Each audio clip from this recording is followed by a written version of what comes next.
Somebody asked me about the state of comic book movies, and I told them I was a little afraid because this is to the point of oversaturation. This is the exact point where oversaturation happens.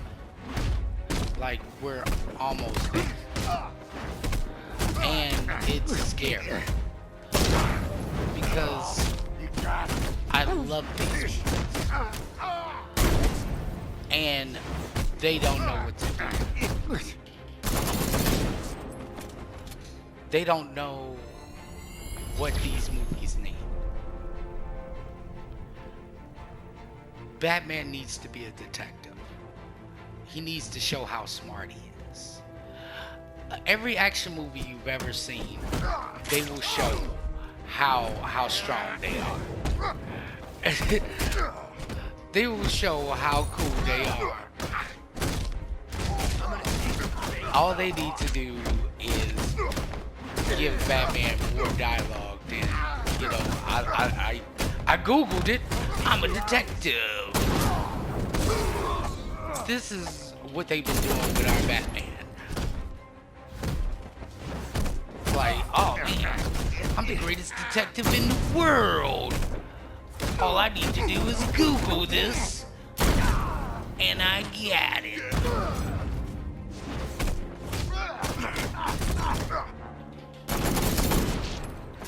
It's showing how clean he is as far as, hey, we need to go to the left. No. The left is what he's predicting. I wouldn't even mind if Batman sat there and took on George Clooney's crew and figured out they heist and then did some other stuff. Just the Batman we've been getting it's not your comic book Batman, and you can't tell me that they can't do it, or it's not photorealistic, or this is not what we want. This is exactly what we want. You want your die tonight. What if I told you it was better ways to sit there and do the Marvel Universe? And Marvel has just got a hang of it. If you look at Civil War, I apologize. If you look at The Winter Soldier by all right is a spy thriller. You could put any other character in that situation and it would be a self-contained spy thriller. This is a soldier who goes on missions that's kind of covert, and he's learning that the government is being corrupted from the inside. The organization he works for is it's a Mission Impossible movie. Winter Soldier is completely 100 Mission Impossible. The only difference is everybody's got on a suit or like leather. It's a robo arm and Russian brainwashing. But in all rights, it's a Mission Impossible James Bond movie. What if Iron Man was more of a sci-fi tech thriller? What if Thor was more like Lord of the Rings or Game of Thrones, where it was political intrigue and, you know, I'll cut your face off. His family, you know, trying to trick him or whatever they do on Thrones. I'm just saying. Doctor Strange, you have your what is it? Your okay, how about this? If you think I'm a crazy person, why would they make Doctor Strange a horror movie or deal with horror elements if this ain't the best place for it. In all honesty, all what is it? All Doctor Strange comic books sit there and deal with, oh, you've never seen the tentacles of Marath or whatever the hell he be dealing with, and it ain't even new to the man. Everybody else is like, oh my god, it's peering at me. Like, yeah, that's what it does. We gotta talk to it. Of course it would be a horror movie if you've never seen flames coming out of the ceiling. This is what Doctor Strange deals with on a regular basis. So to make it seem like a horror movie is not far-fetched, only to people that's never read Doctor Strange. I'm not done. Are you? The reason why Marvel movies are in a weird rut, I mean, as nice as Spider-Man Homecoming is, it was like we had Endgame fatigue. We sat there and waited all day for Endgame, and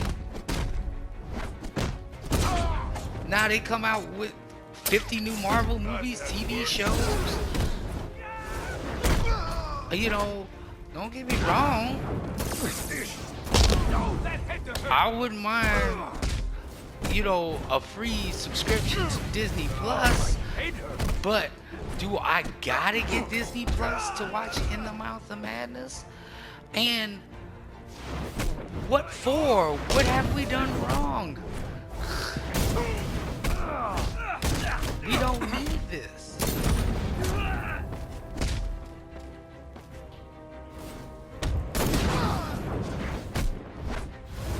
What we need is to sit there and really think about the movies that we're making, streamline them to cohesive stories, and we're not doing that. You know, if Sony needs Spider-Man movie, they need Tom Holland to pop. Tom Holland Spider-Man movie under the Sony banner needs to pop, and it needs to be ridiculous. They need a R-rated Spider-Man movie marketed to children. Now, this is a little far-fetched. False. RoboCop is marketed to kids. It's a robot police officer, child-friendly. And if you're a piece of glass in Detroit, you are done for. If RoboCop steps through the door and you're a sheet of glass, you're dead to the world. Terminator 2, a very bloody movie, marketed to kids. Batman 89 and Batman Returns, marketed to children. Leather bondage. Batman had machine guns on the Batmobile. Batman had bombs in the wheels that he dropped off. Michael Keaton took a giant candy-colored, like candy cane, TNT Wile E. Coyote bomb, shoved it down somebody's pants, and then threw him in a endless vat. If Batman didn't blow him up, kick him off like a tall building or throw him in a curb, you wasn't watching Tim Burton's Batman. Just saying. If the comic book movies that's came out in the last couple of movies are standard and low-key cookie cutter. I was talking to somebody as far as Miss Marvel. Watched it again, and everything this woman said nailed certain points that I didn't pick up because I'm looking at it as a guy watching a movie. She said, look for this, and you look for this. It's worth another viewing. And I was like, okay. Guys always telling you to control your emotions. What? I hope I don't do that with my girlfriend. somebody always saying that you can't do it. I was like, man, that's like the theme of the movie. And then I said, what about the Gwen Stefani fight scene? And she was like, yeah, that was a little rough. But well, that's neither here nor there. What DC has done is that they've learned how to take a light and dark approach. Um, I can't.